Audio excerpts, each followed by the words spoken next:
Hi, I'm Jackie Allen, the host of Word Now. We own our destiny now. The teen talk show where your voice will be heard and your opinion matters.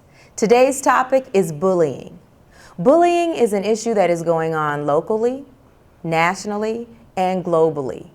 We will discuss some of the red flags, the indicators that you can tell when something's going on with your child.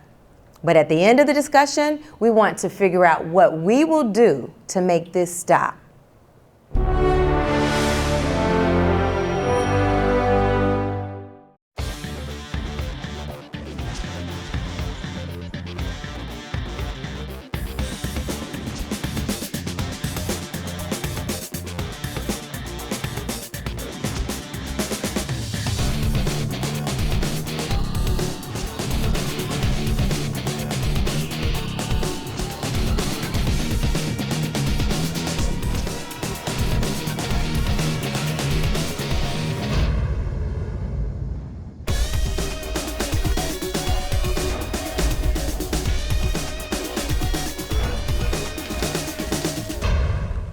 Our first guest is Ms. Zatrana Powell and her son, Zakari Wadi. So Zakari, can you talk to us about what's going on at school?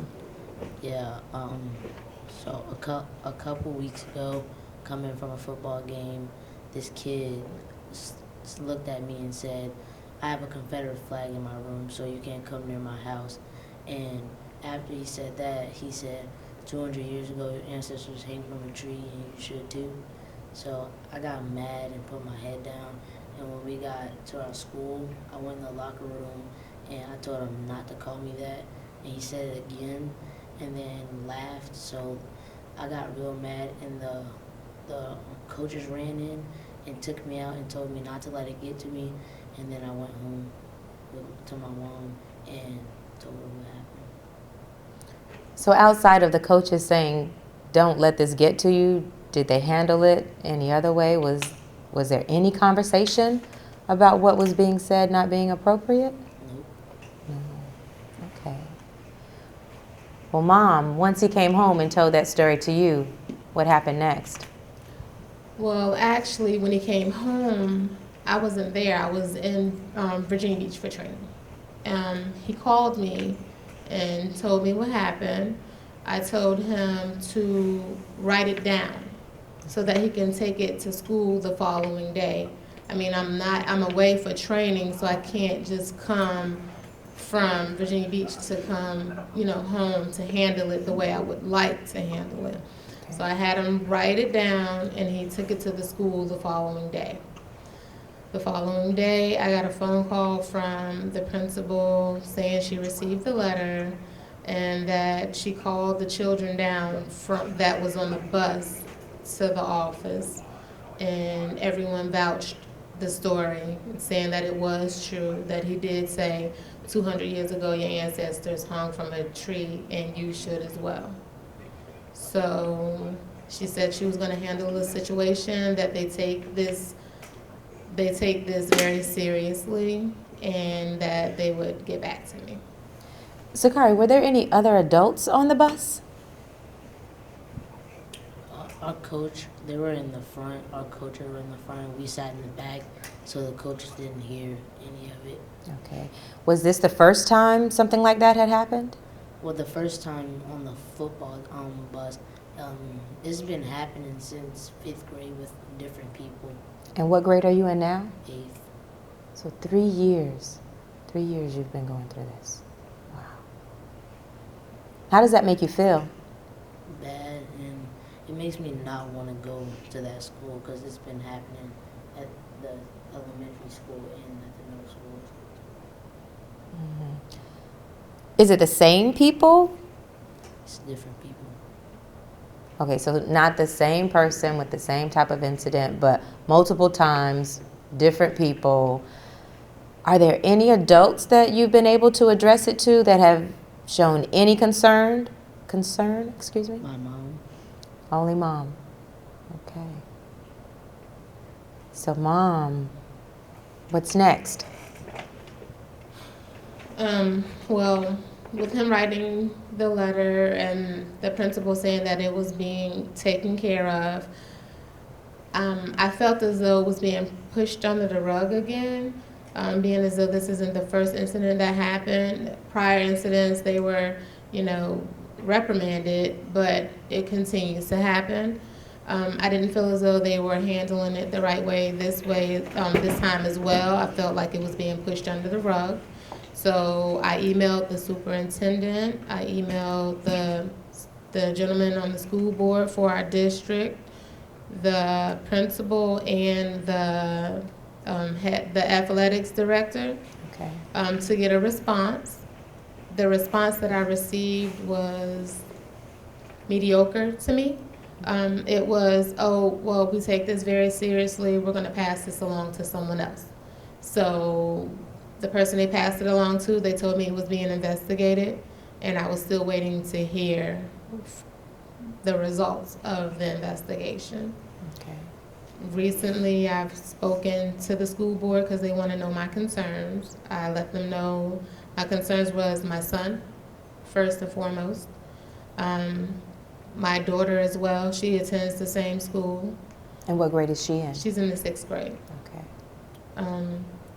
I told them my concern would be the young man who told my son to hang from a tree, how productive he would be in society when he gets older if he shares the same views of hatred when he Right. goes out into society. I told them about counseling. And so we had a conversation just about my concerns, Okay. what they should implement into the school. So now I'm waiting. Okay. Will you be one of the resources to help bring those things into the school, or are they trying to do it on their own? I would say they're trying to do it on their own. They offered counseling. I gave them my opinion as to what should be implemented into the school. Okay. So I think maybe we're coming together collectively to try to fix the issue at hand. Okay. Well, Zakari, I have another question for you. How is this affecting you academically? It's not affecting me with my grades, but it just makes me not want to go to school because every day I hear them saying something about me or looking at me and then saying stuff under their breath in the hall, and then it just makes me not want to go to school. I know in some of the districts they have the bullying hotline. Do you all have that or any type of resource for you to just go to outside of physically going to tell a teacher there? No. No. I don't know if that would help, but that may be something that you could recommend. Are you the only one? Do you have any other peers that are going through the same thing? I have some friends that go through it, but they don't say anything. Okay, so you are the one who has taken the stand to let somebody know you don't like it, but that is a problem. I know for sure there are students, there are other people who will just sit back and let it happen on a daily basis and never tell anyone. So I commend you for doing that, because that's the only way we're going to put it to an end. For you to tell somebody, and you keep telling somebody, and you keep telling somebody until it stops. So I commend you for that. Thank you. And I'm glad to know that it's not affecting you academically. Yeah. So what do you think needs to happen next? Well, I wanted to have a conference, like a meeting with him and his parents, but our school won't let it happen. Okay. Do you live in the same neighborhood? No. Okay. Is there any way that you would be able to reach out to the parents? Is there any communication with the parents? None. We're not. We don't have that information. When it first happened, I asked for the principal to have a meeting with the two involved in the incident. That hasn't happened. And from what I gather, it hasn't happened because both sets of parents have to be in agreement to have the children to meet. Okay. So this happened October, and it's November 19th, and it's still no meeting. I asked for a conference with the parents, still no conference. So it's up to their discretion. But it wasn't up to my son's discretion to be told that he should hang from a tree Exactly. like his ancestors did 200 years ago. I don't think that's fair. I agree. So how is, Zakari, how is this affecting you and your peers? Some of my friends, like, they say that they don't want to be involved with it, so we won't hang out anymore. There's only a couple of them that like stay around. So they don't no longer want to hang out with you because you've decided to tell what's going on? Okay. So is that going to make you stop telling? Okay. Thank you for that. I need you to keep doing it.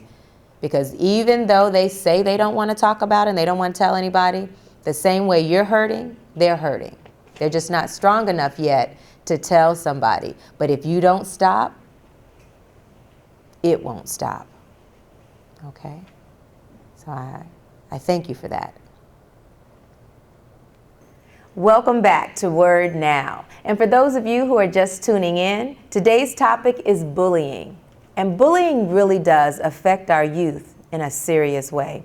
Our next guest is Ms. Shawnee Miller-Sineker with PAB, Parents Against Bullying. Welcome, Ms. Sineker. Thank you. Could you please tell us a little about PAB? Parents Against Bullying is a nonprofit organization, and our mission is to spread awareness throughout the community and be support of our youth and their families to spread awareness about bullying. And how did this 501c3 come about? This organization came about. One of my twin girls was brutally attacked on a school bus 3 years ago. And at that time, I wanted to make sure that no other family, no other child, no one would go alone going through something such as this. I wanted to make sure that people had resources, people knew the signs to look for with bullying. I just wanted to make sure that they're not alone like we were, because it's very, very serious. Okay. Yeah, there's no books really written on that. But so give me some of the indicators. What were some of the red flags that you saw? One of the red flags is if your child is like a social butterfly or very active, and then they start to shun off from the rest of the family, such as going into their room straight after school, not really wanting to hang around the family when they're usually around the family. Those are some of the things. When you're asking them about their day and they put their heads down, or they really don't want to talk about it, and they usually do, that's an indicator as well. You want to check their social media. That's one of the things. You've got to be a filter for your children or for a child, period, whether you're a parent or not. Be a filter. Take in and listen to what you need to keep in and filter out what you need to filter out. But you need to play that key role of communication. Okay. What about with the sister? You said you have twins, Yes, correct? ma'am. So what were the signs that your other daughter was able to see? Or did she notice it? Because they're twins and I feel like they discuss a lot of things, but they used to discuss a lot of things amongst themselves and try to kind of figure out how to handle things on their own, and kind of kept it away from me because the fact that they thought that they could handle it, or this was something totally different. They were trying to figure it out themselves. Right. So it was kind of a mixture of things that were going on there, but a lot of it they kept away from me because they were trying to figure it out. Okay. So what about school? What was going on at school? Well, it was a transition period from elementary to middle school, first year or first 3 weeks of middle school. And, that's a transitional period and a hard period for most of our kids. And so, like I said, they were trying to figure things out, trying to figure themselves out, trying to figure out their environment, trying to figure out how to even navigate through school. So it was a lot of different things going on at that time. So once you started seeing those red flags and the indicators, what was your next step? It happened so quickly. The first day, my daughter's books were thrown out of the school bus window. And then the next day is when the attack occurred. So it was rather quickly, and it was on the third week of school. So it happened very rapidly.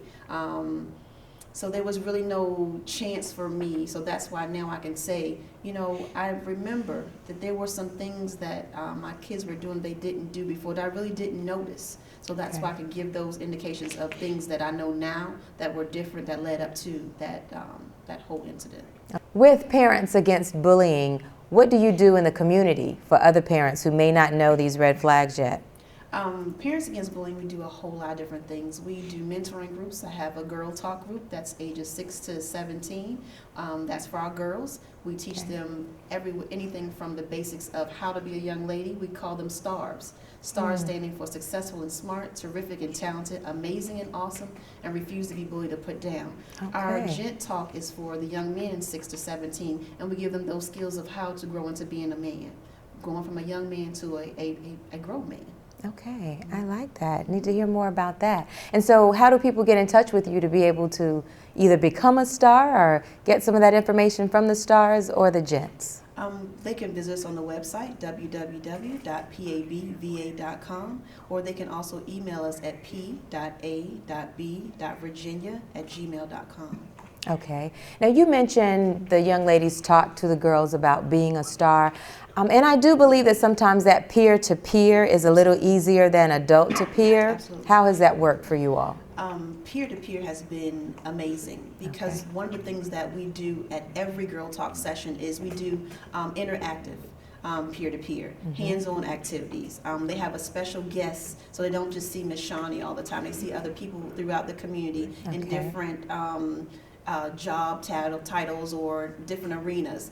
So we introduce them to different things they may not have ever been able to be up close and personal with. And what I mean by that is we've had anywhere from our Commonwealth attorney to come in to Dominique the Diva from 103 to just a teacher. So we try to expose them to all types of things. Like I said, we take them from the basics, the foundation of character building, self-esteem, conflict resolution. So it's a lot that we entail with that.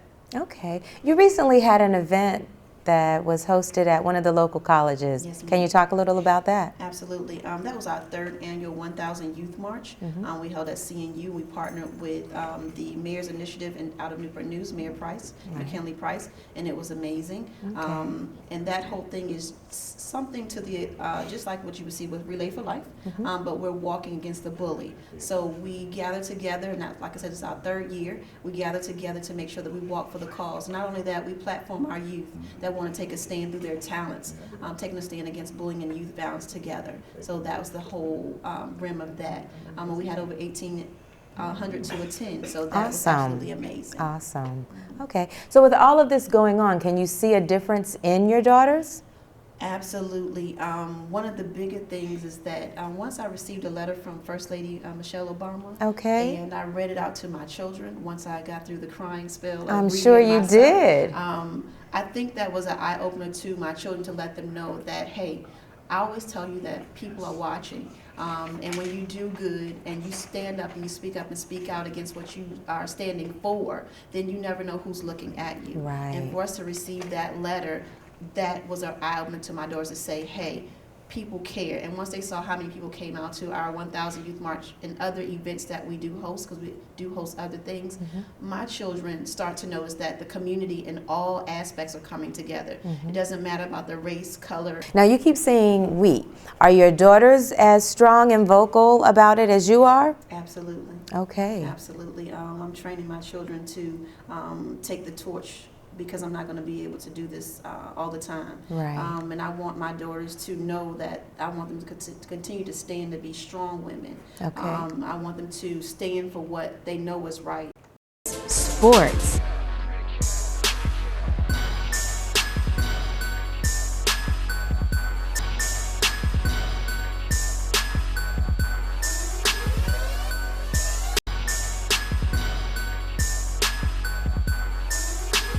Come out to support the CNU men's basketball team for the 2015-2016 season.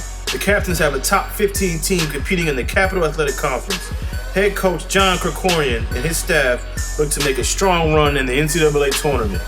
Rayshard Brown, Marcus Carter, Justin Hampton, and Kevin Regibald all lead the captains in their effort for a championship at CNU. CNU basketball, come watch it.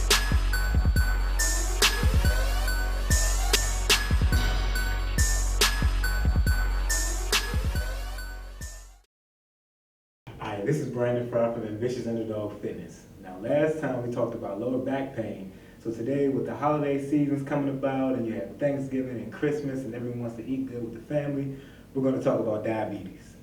Now, Now, diabetes is a metabolic disorder in which your body is producing more sugar than it can get away, which in the scientific terms means your body is producing more glucose than insulin. Type 2 diabetes is the one that we're trying to tackle because it affects 90 to 95% of all the people who have diabetes. It's also very labor costs, costing $245 billion. That's $176 billion in direct medical costs and $45 billion in loss of workforce labor. Now, diabetes has a whole lot of different comorbidities. That means other side effects or other diseases that you can get along with diabetes, which come with high blood pressure, obesity, people feeling numbness in their foot, neuropathy, all those good things. So today what we're going to do is I'm going to show you a couple good workouts that you can do because type 2 diabetes is preventable to help you kind of move along and live a healthier lifestyle.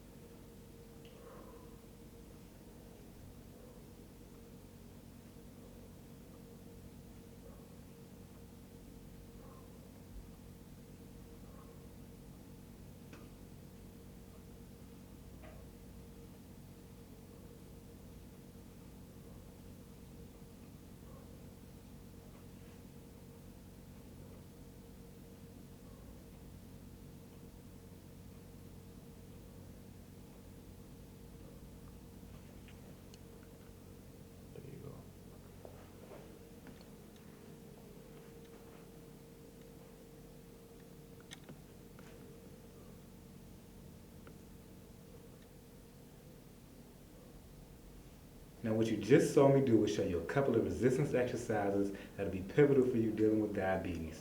Resistance exercises are very helpful because they help you clear blood glucose and lower your insulin resistance, which is very pivotal for people with type 2 diabetes. Now a couple of the exercises I showed you were your shoulder press, front raise, shoulder abduction, bicep curls, and flies. Those are a couple of upper body exercises that will help you out when you're trying to bring down your blood sugar. Hi, I'm Brandon Farrell with Ambitious Underdog Fitness, and today we're going to talk about weight loss, especially with the new year coming along and everyone has New Year's resolutions, and the number one is always to lose weight. So first, we're going to talk about what goes into weight loss. Now, your body stores energy in the form of calories. Now, a lot of people don't know this, but 1 pound is 3,500 calories. So no matter what you do, at the end of the day, if you're consuming 3,500 calories, more than what you're expending, and you're gaining weight. And losing weight is all a game, and no matter what you eat, it always comes down to this. Are you expending more calories than you're eating in? Now, next time we'll talk about nutrition and all the other factors that go into that help the body, but today we're just going to focus specifically on the weight loss. With those glaring statistics, it's easy to see why we as a nation fall short to metabolic diseases such as type 2 diabetes, hypertension, coronary artery disease, heart attacks, and all those things that encompass being overweight. Now, we have a couple of simple exercise guidelines to deal with obesity and being overweight.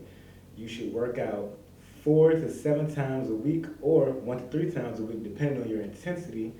You should make your workouts between 15 to 30 minutes if they're going to be very vigorous, or 30 to 45 minutes to an hour if they're going to be of moderate intensity. And what I'm going to do right now is show you a different type of workout that will. The first thing we're going to do is jumping jacks. So it's very simple. You just go.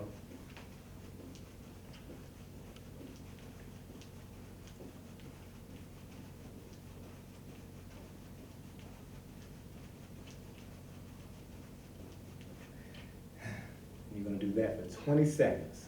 And then you're going to rest for 10 seconds and we'll move on to the next exercise. Now, the next exercise is going to be mountain climbers. We're going to get on the ground like this. We're going to start kind of in a plank position, back straight. What you're going to do is just kind of go like you're climbing a mountain.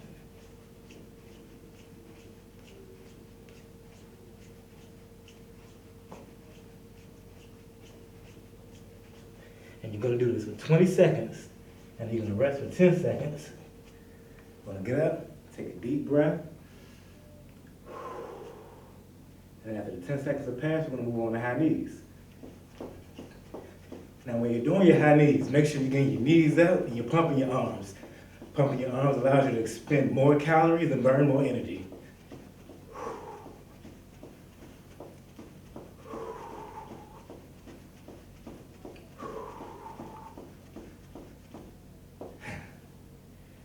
Whew, I'm tired. And there are a lot of different variations to the Tabata style workout, but mainly it's for high intensity, low rest, so you can burn the maximum amount of calories in the shortest amount of time. Now, we talked about a couple of things that go into weight loss. Now, next time on Ambitious Underdog Fitness, we're going to tackle nutrition and everything that you need to do to put into your body to make sure that you get the best results. See you next time.